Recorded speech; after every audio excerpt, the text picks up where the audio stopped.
que será que a gente pode esperar de Jinx agora que a luta de retorno do Ju Jae-kyun tá se aproximando e eles finalmente viajaram pra França, onde ele vai enfrentar o Arnold Gabriel. Oi, eu sou o Guto Nunes e hoje a gente fala sobre o capítulo 82 de Jinx. Se você gosta de anime, mangá, doramas, principalmente de BL, se inscreve aqui no canal e ativa as notificações para receber os próximos vídeos. Deixa seu like no vídeo para ajudar no engajamento e, claro, comenta quantas vezes você quiser ao longo dele. E se você tiver interesse em ajudar o canal e o meu trabalho financeiramente, você pode clicar no botãozinho Seja Membro aqui embaixo. Agora vamos falar sobre o capítulo 82 de Jinx. O Ju Jae-kyun e a equipe dele finalmente viajam pra França pra luta de retorno do Ju Jae-kyun, né? E falta ainda por volta de uma semana pra essa grande luta. E claro, esses dias pré-retorno, eles são bem atribulados, cheios de compromissos, né? Encontro com os fãs, coletiva de imprensa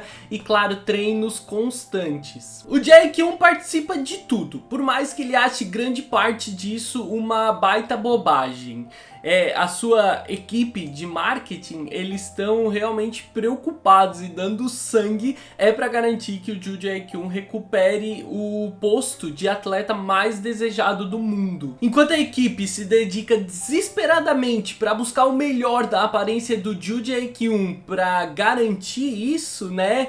Pra conquistar o seu posto de volta, ele no final de tudo acha tudo uma besteira. Por exemplo, na coletiva de imprensa que ele tá prestes a participar, por ele simplesmente vestiu uma camiseta e ia. O Naoki fala pra ele que é pra ele parar de bobagem, que aquilo ali é bem importante. Afinal de contas, ele tem muitos fãs esperando o retorno dele e ele precisa entregar uma boa imagem pra esses fãs. Ele não pode simplesmente aparecer de qualquer jeito e acabar decepcionando os fãs dele. O Naoki, que tá do lado do Dan, ainda meio que pergunta pro Dan assim: não é, Dan, tu concorda comigo? O Dan, ele tá ali meio despreocupado naquele momento, ele responde que concorda, porque no final de contas ele meio que concorda, mas ele também não dá muita atenção para aquilo ali.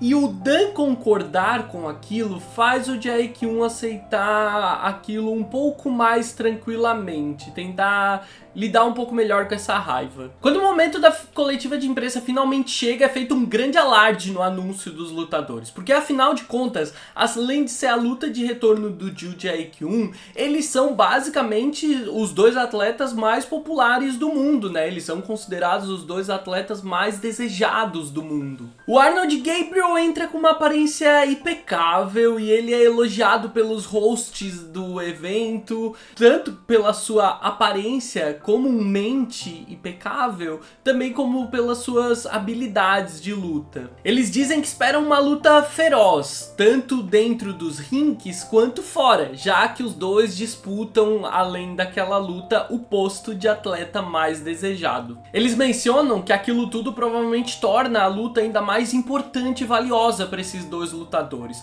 O Jae-kyun, que assiste aquele início dos backstage ali, né, assiste de longe, ele continua achando tudo um exagero e assistindo aquilo de perto, de fora, faz tudo parecer ainda mais ridículo. Quando o Ju Jae-kyun é anunciado, ele tá mais deslumbrante do que nunca. Ele tá vestindo um terno todo escuro e o cabelo todo penteado, ele tá maravilhoso. A gente pode odiar ele com todas as nossas forças, eu faço isso. Mas que o desgraçado é bonito, ele é. Claro que ele é muito elogiado pela apresentadora, inevitavelmente comparado ao Gabriel, né? Dizendo que os dois estão lindos, mas ela meio que comenta que nunca viu o Ju Jae-kyun daquele jeito. Ele só fica ali escutando e achando tudo ainda mais tosco e ridículo. Claro que existe uma certa tensão entre eles, uma atmosfera pesada, afinal de contas eles são adversários. Mas observando o capítulo, parece que o Gabriel nasceu para aquilo. Ele nasceu pro espetáculo, ele parece estar adorando aquilo tudo. Ele inclusive em um momento ele elogia o Ju Jae-kyun, que não entende nada porque ele fala em francês. O público no geral vai à loucura. O Naoki assistindo de fora inclusive fica animado, porque aquela postura pouco amigável e até de certa forma meio desconfortável do Ju Jae-kyun naquele momento deixa um clima ainda mais tenso e aquilo com certeza vai acabar se tornando um momento viral, o lutador super amigável, o outro com uma postura muito tensa e de poucos amigos. Com certeza aquilo vai ser muito valioso para a imagem dele. Por mais que seja o que a gente vê de fora, na verdade o Ju Jae-kyun ele só tá irritado com aquela situação toda e ele simplesmente não consegue entender nada do que o adversário dele fala, mas no fundo ele parece também ainda dividir essa raiva pelo momento com a sua preocupação. Ele quer saber se, afinal de contas, se o Dan tá olhando pra ele e tentar pescar aí o que o Dan tá achando da situação. Quando eles estão de saída, o Gabriel vai até o Ju Jae-kyun e o Ju Jae-kyun ele é acompanhado o tempo inteiro daqui pra frente por um intérprete, traduzindo tudo do francês pra ele. O adversário fala com ele de forma cordial e gentil, sugerindo uma luta justa e uma boa luta pros dois. Então ele se despede e quando ele tá saindo, ele passa pelo Dan e o Dan chama a atenção dele. O Dan chama a atenção de todo mundo, né? Cara, como pode? O Dan tem aquela cara completamente escondida por trás daquela aparência melancólica e todo mundo acha ele o auge da beleza. Eu também acho, mas o Gabriel, quando passa por ele, fala alguns elogios assim pra ele, meio que dando uma paqueradinha e sai todo animadinho, todo empolgado. Mas é óbvio que o Dan não entende nada, porque ele fala tudo em francês. O Ju Jae-kyun, quando percebe o breve contato entre eles, faz questão de perguntar ao intérprete o que ele disse. Quando o Ju Jae-kyun descobre que ele tava meio que paquerando o Dan, ele explode em raiva, ele tá prestes a ir atrás do Gabriel, só que a equipe segura ele, assim, ele tá pronto pra resolver aquela briga ali mesmo, sem ser na luta. E o Dan de fora, quando vê aquela reação, ele fica achando que o Gabriel pode ter falado algum palavrão naquela situação. Ele não entende bem o acesso de raiva do Ju Jae-kyun. Eu sabia, eu falei pra vocês, eu acho que foi no vídeo passado que esse tipo de coisa ia acontecer. Era muito claro que a autora ia usar isso, ela já usou isso 1000 vezes, ela usaria de novo. Que ia ter alguma pequena crise de ciúme, excesso de raiva do Ju Jae-kyun. Afinal de contas, ela jogar um bonitão daquele tipo na história não ia ser simplesmente para enfrentar o Jae-kyun ou para disputar o título de atleta mais desejado. Eu amo também como ela usou o fator da diferença da língua deles na dinâmica da comédia nesse trecho, porque ficou muito legal, tipo, aquele delay que o Ju Jae-kyun tem para entender que o Gabriel meio que deu uma paquerada no Dan. E aí, cara, ficou muito bom. Eu adorei essa cena, uma das mais divertidas pra mim da história. Em um outro dia, faltam por volta de 4 dias pra grande luta.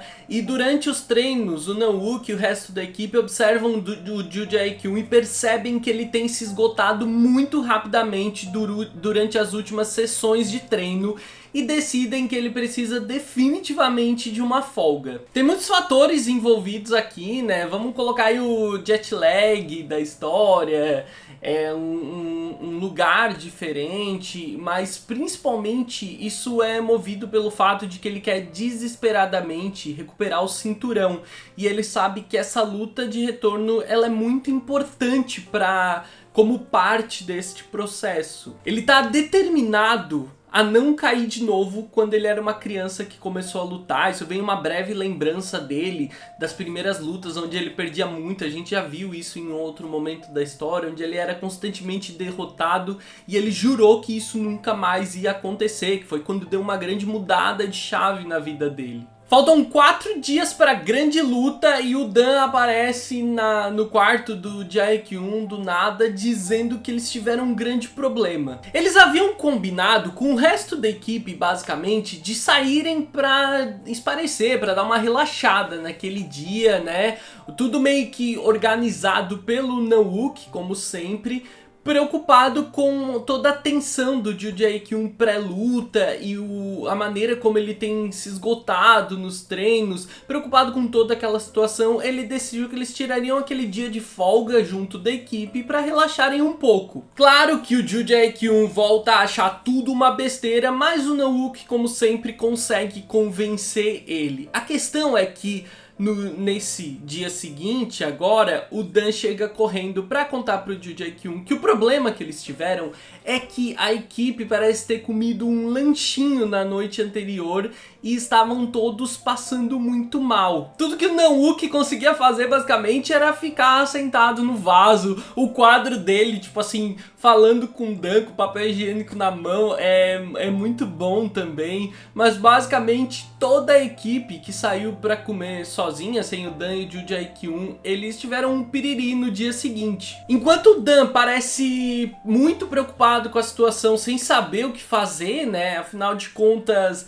os planos mudaram completamente. O Joo Jae-kyun, ele parece pensar de maneira diferente. Ele parece adorar a ideia de que no final das contas vão ser só os dois.